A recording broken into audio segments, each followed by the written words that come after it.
제가 중학교 때에 교장 선생님이 모든 학생들은 운동장에 모이라고 했습니다. 학생들은 다들 큰 미소를 지으면서 학교 운동장에 모였습니다. 방송에서 나오기를 학생들이 모이는 이유를 말해 주었지요. 오늘 우리는 피를 뽑으러 간다라고 하는 것이었습니다. 저는 이 방송을 듣고서 상당히 긴장을 했었습니다. 내가 이렇게 호리호리하고 그냥 바람이 불어도 쓰러질 지경인데 오늘 보건소에 가서 피를 뽑는다라고 생각하니까 어린 마음에 너무나도 걱정이 크게 들었습니다. 그런데 이게 뭐가 좋다고 학생들은 만면의 미소를 지으면서 운동장으로 모이는지 이해를 할 수가 없었지요. 이제 줄을 세우고 선생님들이 학생들을 이동시키기 시작했고 마침내 학생들이 도착한 곳은 보건소가 아니라 벼가 자라는 논두렁이었습니다. 왜 이리로 왔겠습니까? 그 이유는 벼밭에 피가 자라고 있었기에 그 피를 뽑겠다고 학생들을 모아서 데리고 온 것이었습니다. 제가 그날 갑자기 기분이 좋아졌습니다. 제가 생각했던 그 피가 아니라 전혀 다른 피를 뽑겠다고 학생들을 모은 것이었기 때문입니다. 보건소로 데려간 것이 아니라 논두렁으로 데려갔기 때문입니다. 교장 선생님이 말씀한 피는 논농사에서 등장하는 바로 그 잡초를 말씀하신 것이었습니다. 여러분들이 보시기에도 제가 생긴 것은 너무나도 서울 사람처럼 생겼지만 사실은 시골에서 자라났기 때문에 그 잡초의 모양을 정말 잘 알고 있습니다. 이 피라고 하는 잡초의 모양은 벼와는 조금은 차이가 있기는 하지만 그 뿌리와 줄기가 정말 튼튼해서는 잘못 뽑으면 벼를 같이 뽑기도 합니다. 오늘 이 본문에서 보게 되면 밭에 곡식이 자라고 있기는 하지만 그 곁에는 가라지도 같이 자라고 있습니다. 곡식을 관리하는 종들이 주인에게 말했습니다. 우리가 가서 이것을 뽑기를 원하시나이까? 이에 주인이 하는 말이 가만두어라. 가라지를 뽑다가 곡식까지 뽑을까 염려하노라 였습니다. 가만두어라 하는 것입니다. 만약에 가라지를 가만히 내버려 두게 된다면 이제 곡식과 가라지는 같이 자라게 되는 것입니다. 언제까지 그러면 같이 자라게 되겠습니까? 바로 추수 때까지 같이 자라게 되는 것입니다. 그렇다면 가만히 내버려 두는 것은 우리에게 참으로 많은 것을 의미하지 않겠습니까? 정말 많은 것을 의미하는 것입니다. 나 좀 가만히 좀 내버려 두세요 라는 말은 분명히 간섭하지 말아달라라고 하는 의미이기는 하지만 때로는 대단히 유익한 형편을 제공해 주기도 합니다. 조바심 가지지 말고 기다리라는 요청인 것입니다. 이 본문 말씀에서 추수 때까지 함께 자라게 그냥 두라, 그냥 내버려 두라는 메시지, 그것은 바로 수용과 인내의 메시지라고 할 수 있습니다. 하나님의 우리를 구원하심을 잠잠히 인내로 기다리는 훈련이라고 하는 것은 정말 중요하다고 할 수 있습니다. 사실 우리가 기독교 교회들과 그리스도인들의 모습들을 보게 되면 이런 소음들이 얼마나 많으며 욕망이 얼마나 많이 반영되어 있습니까? 하나님 말씀을 따라서 살려 하지 않고 오히려 자신들의 인위적인 열심들을 따라서 살겠다고 하면서 이렇게 되니까 오히려 하나님의 일을 얼마나 크게 망치는지를 너무나도 많이 볼 수 있습니다. 마치 복음이라고 하는 것을 그냥 죽은 씨앗 취급하더라는 것입니다. 복음이 죽어 있는 것 같으니까 내 힘으로 살려내고 싶어 하더라는 것입니다. 하나님의 말씀이라고 하는 것은 생명이 있고 능력이 있기에 반드시 우리 안에서 자라가게 하시는데 우리가 인위적으로 손을 대어서 망치는 일이 너무나도 많이 일어나게 됩니다. 내가 가라지를 뽑겠다고 달려들어서는 그냥 곡식까지 뽑아버리게 됩니다. 우리는 절대로 하나님의 이 말씀을 과소평가해서는 안 되는 것입니다. 이 비유의 말씀을 주시는데 배경을 한 가지 적용해서 볼 수 있어야 합니다. 왜 예수님은 곡식을 가라지와 함께 자라도록 놔두시라고 하신 것이겠습니까?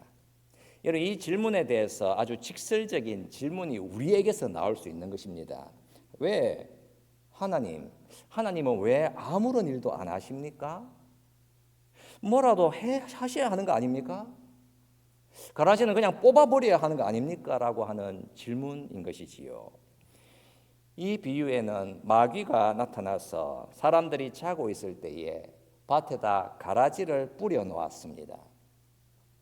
곡식이 자라는 곳에 가라지도 같이 있기 때문에 곡식의 성장에 분명히 어려움이 있게 되는 것이지요. 그렇다면 이 세상에 비극이라고 하는 것은 반드시 일어나게 된다라는 것이며 끔찍한 사고들도 발생을 하게 되고 폭군들이라든가 악당들이 사람들을 괴롭히게 되며 많은 어려움들과 고통들이 발생하게 된다는 것을 의미합니다. 이런 형편 가운데에 하나님의 도우심이 잘 경험되지 않기 때문에 하나님의 그 주권에 대해서 상당한 도전이 일어나는 것도 사실인 것입니다. 분명히 인생들은 묻게 되는 것이거든요. 하나님이 살아계시고 그 하나님이 전능하신 하나님이시라고 한다면 하나님이 그냥 간섭하셔서 하나님의 정의와 거룩하심과 공평을 그냥 주셔야 하는 거 아닙니까? 우리는 인생의 그 곤고함과 어려움들 앞에서 하나님의 도우심을 간절히 구하며 살지 않습니까?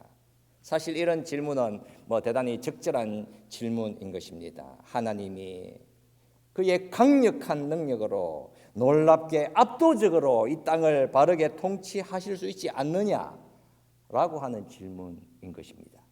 그런데 이 질문이 이 땅에서 하나님의 완전한 심판이라는 방식으로 곧바로 적용이 된다라고 한다면 사실은 훨씬 더 큰 어려움 앞에 서게 되는 것이지요. 만약에 하나님이 즉각적으로 이 세상을 통치하시는데 그래서 이 땅에 있는 사람들의 모든 생각들과 행동들을 하나님의 공의와 거룩함의 저울에다가 달아보고 그래서 사람들의 악함들을 즉각적으로 심판 내리시고 처벌을 곧바로 집행하신다라고 한다면 여러분 과연 어떤 일이 일어나겠습니까? 어떤 인생이 하나님의 그 거룩하심과 공의의 심판을 통과할 수가 있겠습니까? 바로 이런 배경과 영적인 형편 앞에서 이 비유의 말씀을 통해서 하나님께서 친히 주시는 대답은 바로 인내와 기다림인 것입니다. 하나님의 나라는 기다림의 나라입니다. 그런데 여러분 누가 못 기다리고 있습니까? 예수님을 따라다니던 사람들이 못 기다립니다. 하나님을 잘 믿는다는 사람들이 하나님의 시간에는 관심이 없더라는 사실입니다. 지금 당장 주님의 나라가 임하기를 원하는 것입니다. 하늘에서 불이 내려와서는 내가 미워하는 원수들을 그냥 다 불태워 주시기를 원하더라는 것입니다. 본문 28절 말씀에서 주인의 종들이 무엇이라고 말하고 있습니까? 종들이 말하되 그러면 우리가 가서 이것을 뽑기를 원하시나이까? 라고 했습니다. 그들은 뽑아버리기를 원했습니다. 자신들의 눈에 분명히 가라지로 보였기 때문입니다. 그러나 이들의 주인이 금지시켰습니다. 가만두라. 가라지를 뽑다가 곡식까지 뽑을까 염려하노라. 주인이 왜 그렇게 하지 못하게 한 것이겠습니까? 예수께서 말씀하시는 이 비유의 심장에 들어있는 것은 바로 하나님의 인내인 것입니다. 하나님의 긍휼하심인 것입니다. 하나님이 심판을 미루시기에 더 많은 사람들이 구원을 받을 수 있도록 은혜를 계속해서 베풀어주는 시간인 것입니다. 여러분, 하나님의 나라는 반드시 도래하지만 그 나라가 임하고 있는 이 시간에 저와 여러분들의 믿음이라고 하는 것은 더 분명해져 가야 하는 것입니다. 우리 역시 하나님의 인내를 따라서 주의 나라가 도래하기를, 구원의 은혜가 계속해서 펼쳐지기를 간절히 기다리며 살아가야 하는 것입니다. 영국의 설교자 마틴 로이드 존스 목사님이 전도 집회에서 설교를 했습니다. 그리고 하나님의 말씀이 정말 충만하게 그곳을 채워주셨습니다. 그때 발코니에 앉아있던 한 남자가 있었습니다. 이 남자가 설교를 들으면서 감정적인 동요를 했고 그는 그 자리에서 울었습니다. 이제 설교가 다 끝이 나고 문 앞에서 그 남자가 목사님에게 다가가서 인사를 하려고 했습니다. 무언가 말을 하려고 했을 때에 다른 사람이 먼저 말을 거는 바람에 그 남자는 그냥 그곳을 지나갔습니다. 그 다음 날이 되었습니다. 다시 목사님이 교회로 가고 있는 중에 어제 그 남자가 반대쪽에서 오고 있었습니다. 그리고 남자가 인사를 했지요. 목사님 안녕하세요. 목사님은 그 남자를 기억할 수 있었습니다. 그런데 그 남자가 그런 말을 했습니다. 목사님, 어제 기회를 놓치셨습니다. 목사님이 물었지요. 그게 무슨 말입니까? 그 남자가 이렇게 말을 했습니다. 저는 믿음이 없는 사람입니다. 어제 그냥 호기심에 설교를 들으러 갔는데 정말 대단했습니다. 한동안 제 마음이 흔들렸습니다. 만약에 목사님이 어제 결신 찬송을 부르거나 앞으로 나오라고 초청을 했다면 저는 아마 응했을 것입니다. 문 앞에서 잠시 앉아 이야기합시다라고만 하셨어도 저는 같이 기도했을 거예요. 하지만 목사님은 그러지 않으셨지요 라고 했습니다. 마틴 로이드 존스 목사님이 말했습니다. 그래요? 그러면 지금 시간이 있으니 지금 이야기합시다. 아주 중요한 문제니까요 라고 하자 그 남자가 하는 말이 아니요. 어제 일입니다. 오늘 아침에 일어나 보니 어제 내가 왜 그렇게 흥분했지? 뭐가 씌었었나 봐 라는 생각이 들더군요. 어제 기회를 잡으셨어야 했는데 놓치셨네요. 이번 일로 교훈을 얻으시기 바랍니다 목사님 이라고 했습니다. 이 말을 듣고 목사님이 그를 바라보면서 말을 했습니다. 어제 당신에게 무슨 일이 있었는지는 모르겠으나 그것이 고작 24시간도 가지 못했다면 그것은 살아계신 하나님의 성령이 하신 일이 아닙니다. 지금 저와 함께 가고 싶다면 기꺼이 가겠지만 저도 놓친 게 없고 당신도 놓친 게 없습니다 라고 대답해 주었다고 합니다. 여러분 이 이야기, 이 사건 속에서도 무엇이 보입니까? 인내가 보이는 것입니다. 인내라고 하는 것은 여러분 잠깐의 문제가 아니라 정말 지속적인 것이어야 하는 것입니다. 감정적으로 해결할 수 있는 것이 아닌 것이지요.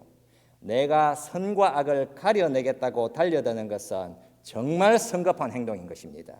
마치 제초제를 몇 통 들고 가서는 다 없애버리겠다고 합니다. 그런 말까지 합니다. 본때를 보여주겠다고 합니다. 대가를 치르게 해야 한다고 합니다. 그렇게 공격적으로 행동하며 달려 들어가는 것입니다. 교회들마다 영적이고 열정적이고 헌신된 사람들이 하고 싶어하는 일이 분류해내고 분리시키려 하는 일입니다. 그러나 여러분 선과 악을 가려내고 곡식과 가라지를 분류해내는 일은 오직 하나님만이 하시는 일인 것입니다. 예수님께서 말씀하시지요.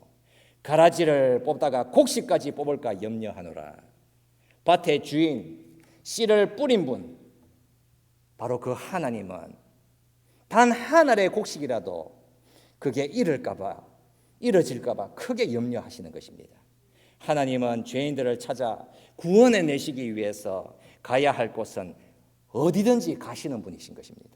하나님은 저와 여러분들을 찾기 위해서 심지어는 짐승들의 마구간에서 태어나기까지 하시지 않습니까?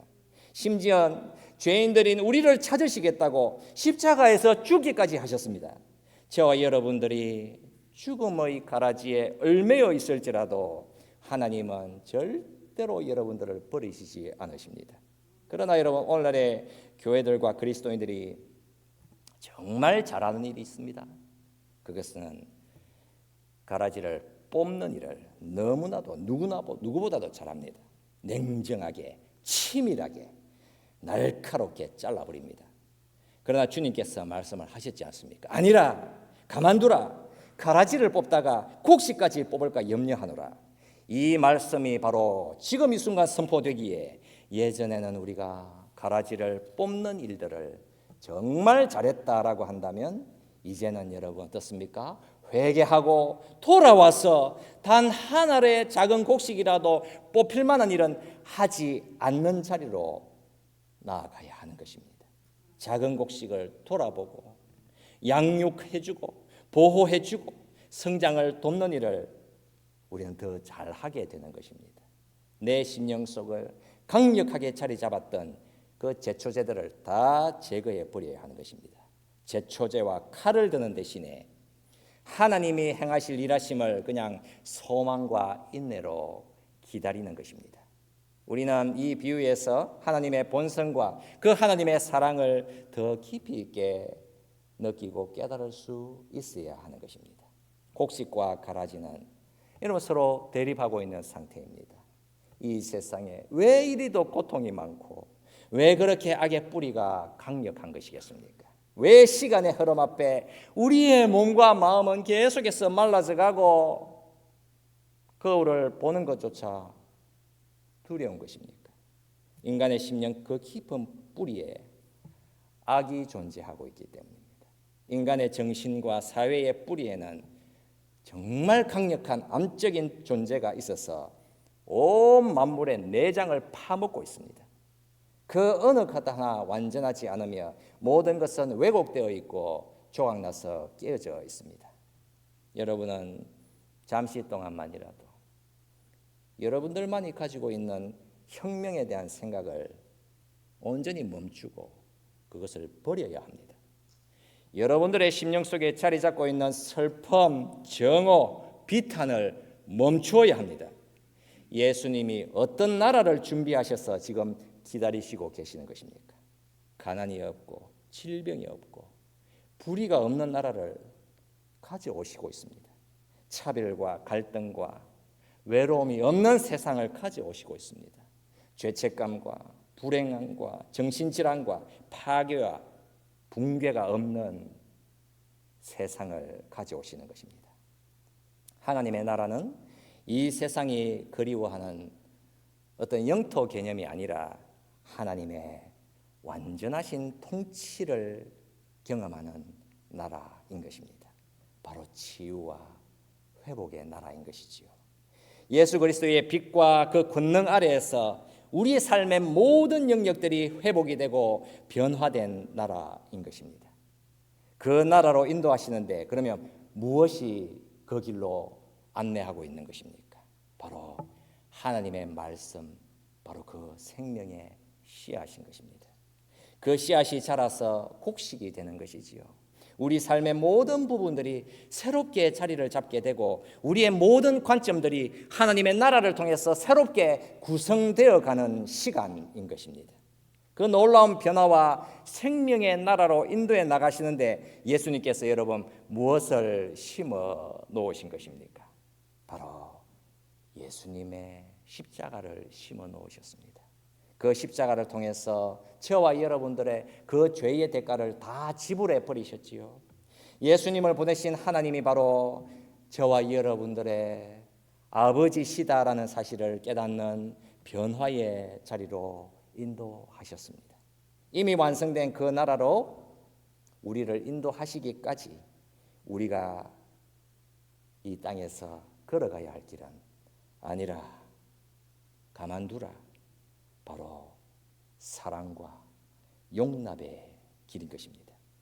단기적으로는 여기저기에 가라지가 있어서 그 가라지가 눈에 거슬려서 우리의 심령 가운데에 정오라든가 교만함이라든가 이기심이라든가 무관심, 분노, 폭력성 이런 것이 자리를 잡으려고 하는 것입니다.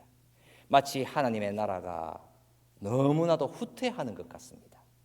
길이 막혀서 곡식은 아예 자라지를 못하는 것 같습니다. 그래서 수많은 모호함과 고통과 슬픔과 안개가 가득해 보이는 것입니다.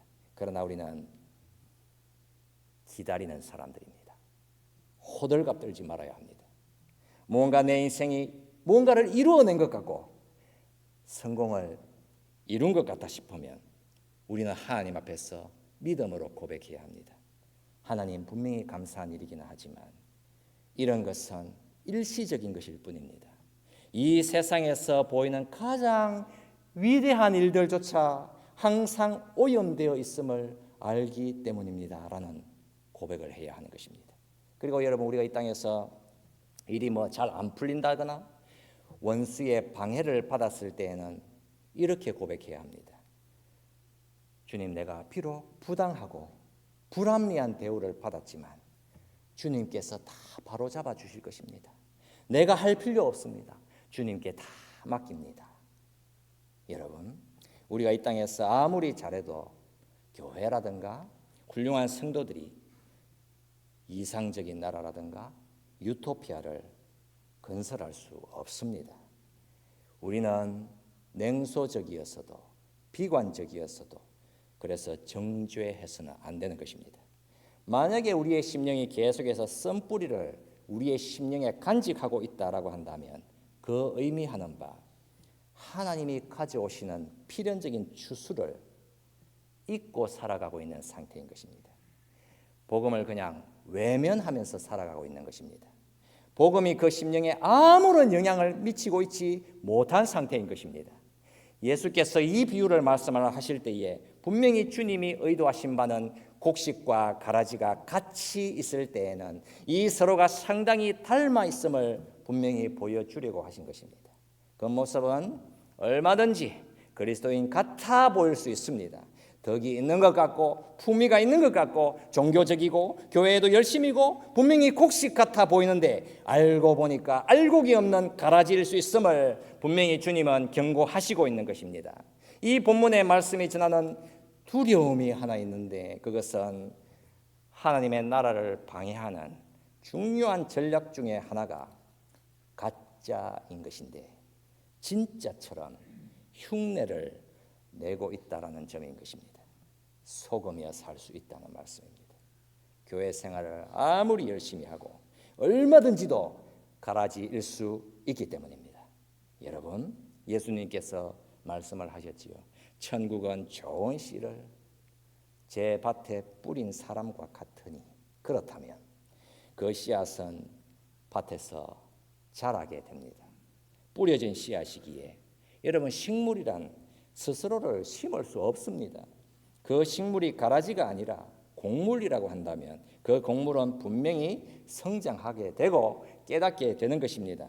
내가 여기에서 자라는 것은 기적이구나.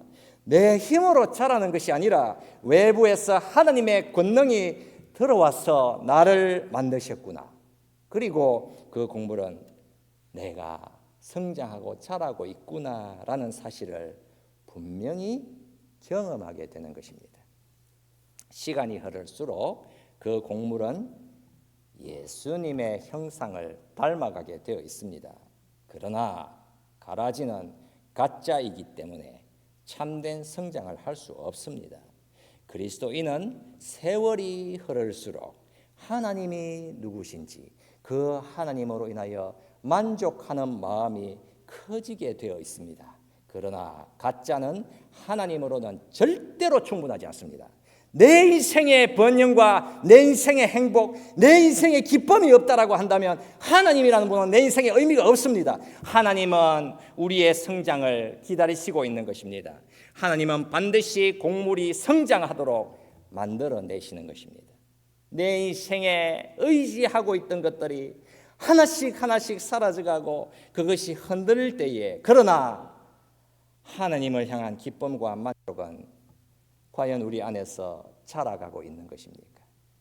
여러분, 이제 우리는 조금씩 진실에 더 가까워지게 됩니다.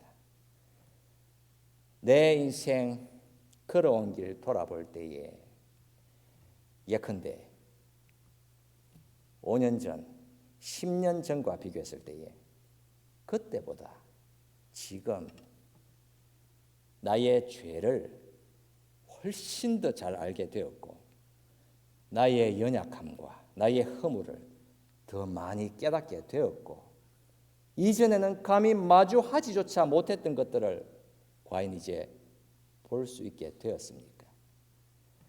하나님의 나를 향하신 그 사랑, 예수 그리스도의 십자가 안에 있는 그 사랑이 이전보다도 훨씬 더 놀랍게, 더 깊이 있게, 더 감사하게 느껴지시는 것입니까?